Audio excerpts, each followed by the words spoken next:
ಈ ಒಂದು ವಿಡಿಯೋದಲ್ಲಿ ನಾವು ಪ್ರಮುಖ 50 ಪ್ರಶ್ನೆಗಳನ್ನು ನೋಡೋಣ. ಮೊದಲನೇ ಪ್ರಶ್ನೆ, ಭಾರತೀಯ ಸಂವಿಧಾನದ ಯಾವ ವಿಧಿಯು ಹಣಕಾಸು ಮಸೂದೆ ಎಂಬ ಪದವನ್ನು ವ್ಯಾಖ್ಯಾನಿಸುತ್ತದೆ? ಭಾರತೀಯ ಸಂವಿಧಾನದ 117ನೇ ವಿಧಿಯು ಹಣಕಾಸು ಮಸೂದೆ ಎಂಬ ಪದವನ್ನು ವ್ಯಾಖ್ಯಾನಿಸುತ್ತದೆ. ಸರಿಯಾದ ಉತ್ತರ ಡಿ, 117ನೇ ವಿಧಿ. ಪ್ರಶ್ನೆ ನಂಬರ್ 2, ರಾಷ್ಟ್ರೀಯ ಜಲ ನೀತಿಯನ್ನು ಮೊದಲು ಯಾವಾಗ ಘೋಷಿಸಲಾಯಿತು? ರಾಷ್ಟ್ರೀಯ ಜಲ ನೀತಿಯನ್ನು ಮೊದಲು 1989ರಲ್ಲಿ ಘೋಷಿಸಲಾಯಿತು. ಸರಿಯಾದ ಉತ್ತರ ಸಿ, 1989. ಪ್ರಶ್ನೆ ನಂಬರ್ 3, ಭಾರತದಲ್ಲಿ ಶಾಶ್ವತ ಲೋಕ ಅದಾಲತ್ ಯಾವ ಕಾಯ್ದೆಗೆ ಸಂಬಂಧಿಸಿದೆ? ಭಾರತದಲ್ಲಿ ಶಾಶ್ವತ ಲೋಕ ಅದಾಲತ್ ಕಾನೂನು ಸೇವೆಗಳ ಪ್ರಾಧಿಕಾರ ಕಾಯ್ದೆಗೆ ಸಂಬಂಧಿಸಿದೆ. ಸರಿಯಾದ ಉತ್ತರ ಸಿ, ಕಾನೂನು ಸೇವೆಗಳ ಪ್ರಾಧಿಕಾರ ಕಾಯ್ದೆ. ಪ್ರಶ್ನೆ ನಂಬರ್ 4, ರಾಜ್ಯದ ಕಾರ್ಯನಿರ್ವಾಹಕ ಅಧಿಕಾರವನ್ನು ಯಾವ ಅನುಚ್ಛೇದದಲ್ಲಿ ವಿವರಿಸಲಾಗಿದೆ?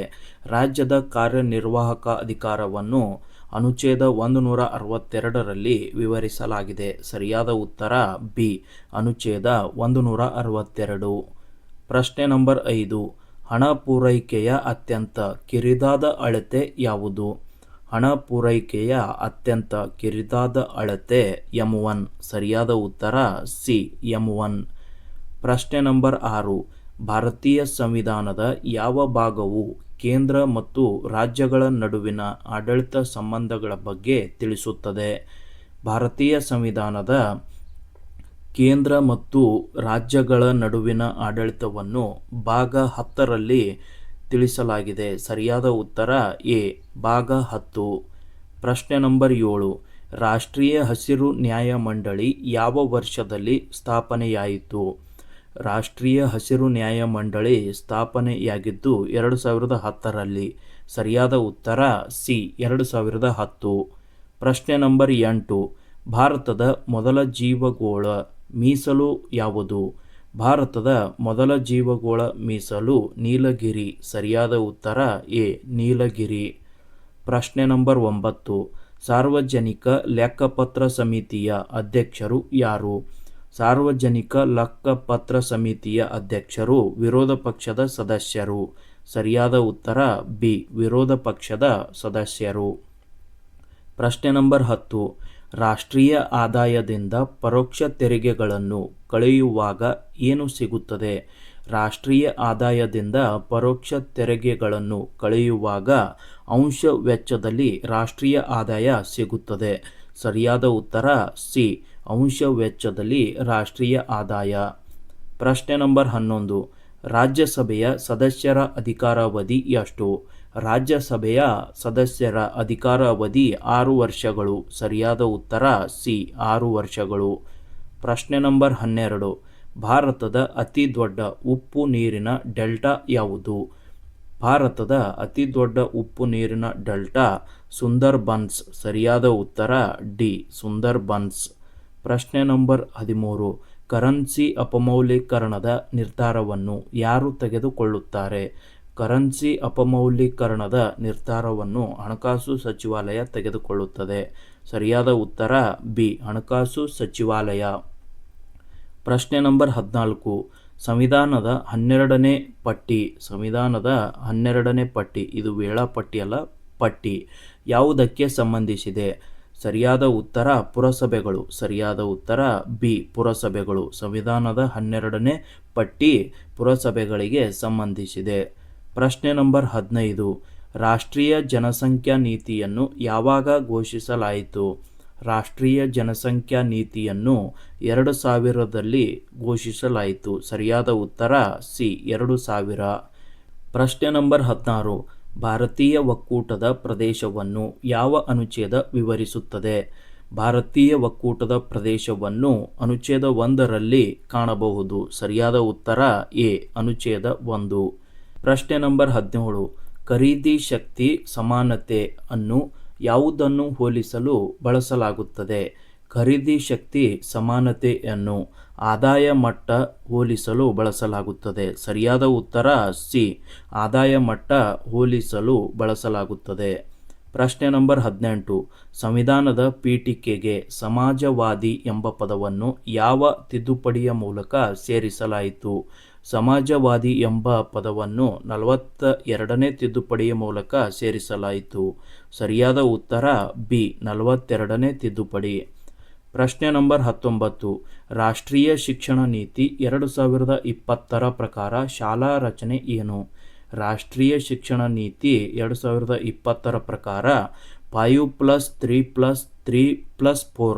ಸರಿಯಾದ ಉತ್ತರ ಬಿ 5+3+3+4. ಪ್ರಶ್ನೆ ನಂಬರ್ 20. ವ್ಯಾಪಾರಕ್ಕೆ ಹೆಸರುವಾಸಿಯಾದ ಭಾರತದ ಅತ್ಯಂತ ಹಳೆಯ ಪರ್ವತ ಮಾರ್ಗ ಯಾವುದು? ವ್ಯಾಪಾರಕ್ಕೆ ಹೆಸರುವಾಸಿಯಾದ ಭಾರತದ ಅತ್ಯಂತ ಹಳೆಯ ಪರ್ವತ ಮಾರ್ಗ ನಾಥೂಲಾ. ಸರಿಯಾದ ಉತ್ತರ ಎ ನಾಥೂಲಾ. ಪ್ರಶ್ನೆ ನಂಬರ್ 21. ಯಾವ ಅನುಚ್ಛೇದವು ರಾಜ್ಯಪಾಲರ ಸುಗ್ರೀವಾಜ್ಞೆ ಅಧಿಕಾರವನ್ನು ಒಳಗೊಂಡಿದೆ? ರಾಜ್ಯಪಾಲರ ಸುಗ್ರೀವಾಜ್ಞೆ ಅಧಿಕಾರವನ್ನು ಒಳಗೊಂಡಿದ್ದು ಅನುಚ್ಛೇದ 213. ಸರಿಯಾದ ಉತ್ತರ ಸಿ ಅನುಚ್ಛೇದ 213. ಪ್ರಶ್ನೆ ನಂಬರ್ 22. ರಾಷ್ಟ್ರೀಯ ಆದಾಯದಲ್ಲಿ ಯಾವ ಅಂಶವನ್ನು ಸೇರಿಸಲಾಗಿಲ್ಲ? ರಾಷ್ಟ್ರೀಯ ಆದಾಯದಲ್ಲಿ ಪಿಂಚಣಿಗಳನ್ನು ಸೇರಿಸಲಾಗಿಲ್ಲ. ಸರಿಯಾದ ಉತ್ತರ ಬಿ ಪಿಂಚಣಿಗಳನ್ನು ಸೇರಿಸಲಾಗಿಲ್ಲ. ಪ್ರಶ್ನೆ ನಂಬರ್ 23. ಭಾರತೀಯ ಒಕ್ಕೂಟವನ್ನು ಯಾವ ರೀತಿಯ ರಾಜ್ಯ ಎಂದು ಕರೆಯಲಾಗುತ್ತದೆ?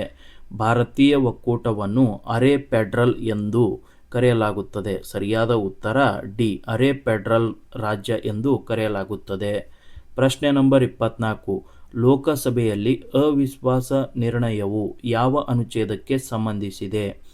ಲೋಕಸಭೆಯಲ್ಲಿ ಅವಿಶ್ವಾಸ ನಿರ್ಣಯವು ಅನುಚ್ಛೇದ 75ಕ್ಕೆ ಸಂಬಂಧಿಸಿದೆ. ಸರಿಯಾದ ಉತ್ತರ ಬಿ ಅನುಚ್ಛೇದ 75.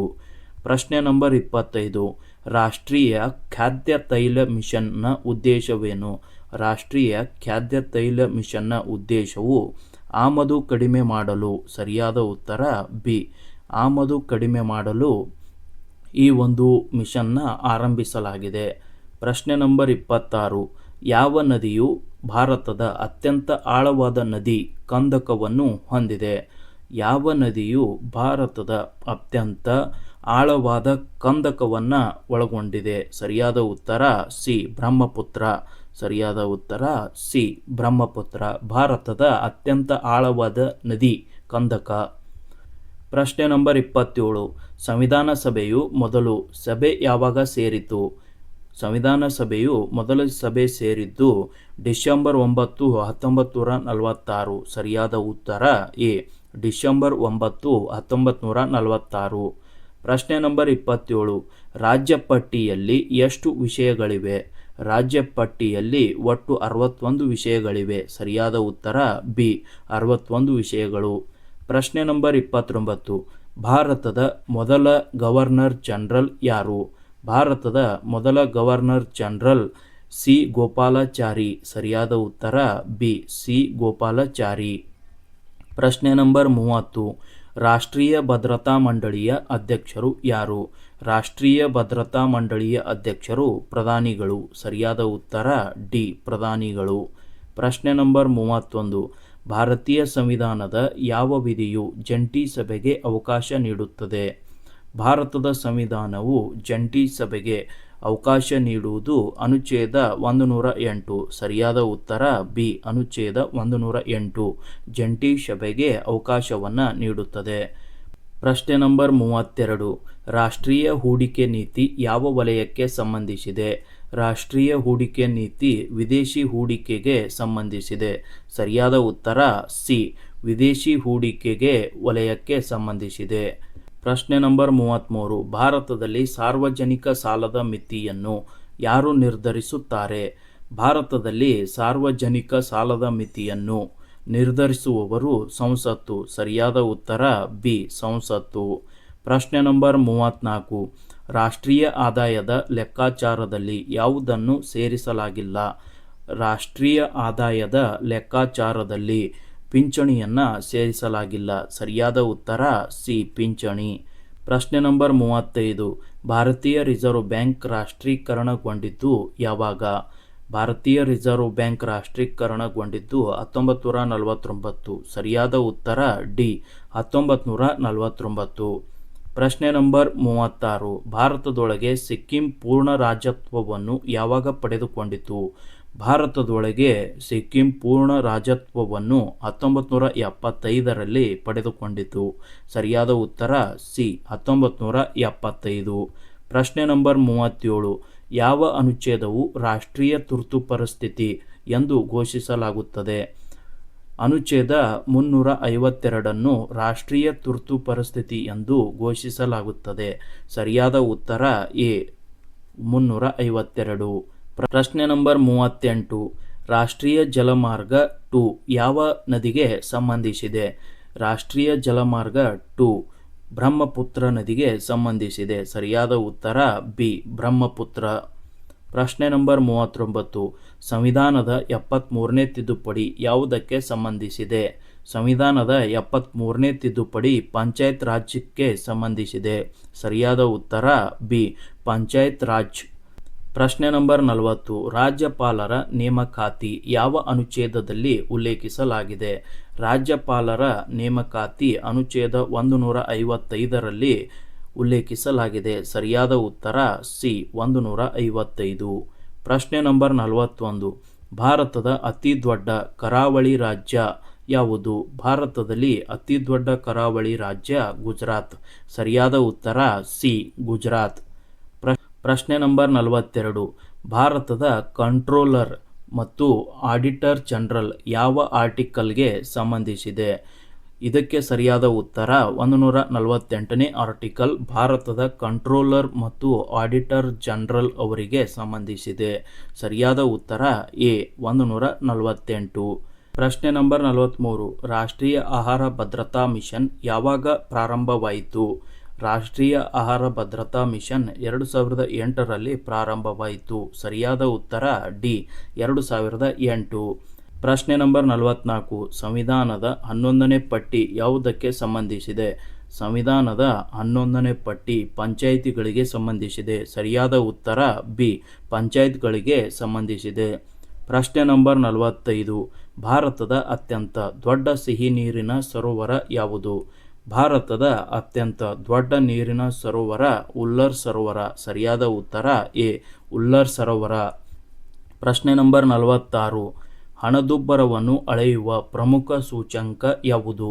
ಹಣದುಬ್ಬರವನ್ನು ಅಳೆಯುವ ಪ್ರಮುಖ ಸೂಚ್ಯಂಕ CPI. ಸರಿಯಾದ ಉತ್ತರ ಸಿ CPI. ಪ್ರಶ್ನೆ ನಂಬರ್ 47. ಸಂವಿಧಾನದ 44ನೇ ತಿದ್ದುಪಡಿಯ ಮುಖ್ಯ ಉದ್ದೇಶವೇನು? ಸಂವಿಧಾನದ 44ನೇ ತಿದ್ದುಪಡಿಯ ಮುಖ್ಯ ಉದ್ದೇಶ ತುರ್ತು ಅಧಿಕಾರಗಳನ್ನು ಮಿತಿಗೊಳಿಸುವುದು. ಸರಿಯಾದ ಉತ್ತರ ಸಿ ತುರ್ತು ಅಧಿಕಾರವನ್ನು ಮಿತಗೊಳಿಸುವುದು. ಪ್ರಶ್ನೆ ನಂಬರ್ 48. ರಾಷ್ಟ್ರೀಯ ಮಾನವ ಹಕ್ಕುಗಳ ಆಯೋಗವನ್ನು ಯಾವಾಗ ಸ್ಥಾಪಿಸಲಾಯಿತು? ರಾಷ್ಟ್ರೀಯ ಮಾನವ ಹಕ್ಕುಗಳ ಆಯೋಗವನ್ನು 1993ರಲ್ಲಿ ಸ್ಥಾಪಿಸಲಾಯಿತು. ಸರಿಯಾದ ಉತ್ತರ ಸಿ 1993. ಪ್ರಶ್ನೆ ನಂಬರ್ 49. ಭಾರತದ ಅತಿ ಉದ್ದದ ಅಣೆಕಟ್ಟು ಯಾವುದು? ಭಾರತದ ಅತಿ ಉದ್ದದ ಅಣೆಕಟ್ಟು ಬಾಕ್ರಾನಂಗಲ್. ಸರಿಯಾದ ಉತ್ತರ ಬಿ ಬಾಕ್ರಾನಂಗಲ್. ಪ್ರಶ್ನೆ ನಂಬರ್ 50. ಸಂವಿಧಾನದ ಯಾವ ಭಾಗವು ಮೂಲಭೂತ ಕರ್ತವ್ಯಗಳ ಬಗ್ಗೆ ವ್ಯವಹರಿಸುತ್ತದೆ? ಭಾಗ 4A ಮೂಲಭೂತ ಕರ್ತವ್ಯಗಳ ಬಗ್ಗೆ ತಿಳಿಸುತ್ತದೆ. ಸರಿಯಾದ ಉತ್ತರ ಸಿ ಭಾಗ 4A. ಪ್ರಶ್ನೆ ನಂಬರ್ 51. ರಾಷ್ಟ್ರೀಯ ಗ್ರಾಮೀಣ ಉದ್ಯೋಗ ಖಾತ್ರಿ ಕಾಯ್ದೆಯನ್ನು ಯಾವ ವರ್ಷದಲ್ಲಿ ಜಾರಿಗೆ ತರಲಾಯಿತು? ರಾಷ್ಟ್ರೀಯ ಗ್ರಾಮೀಣ ಉದ್ಯೋಗ ಖಾತ್ರಿ ಕಾಯ್ದೆಯನ್ನು ಯಾವ ವರ್ಷದಲ್ಲಿ ಜಾರಿಗೆ ತರಲಾಯಿತು? ಸರಿಯಾದ ಉತ್ತರವನ್ನು ಕಮೆಂಟ್ ಮಾಡಿ. ಹಾಗೆಯೇ ಈ ಒಂದು ವಿಡಿಯೋ ಇಷ್ಟವಾದರೆ ಲೈಕ್ ಮತ್ತು ಶೇರ್ ಮಾಡಿ.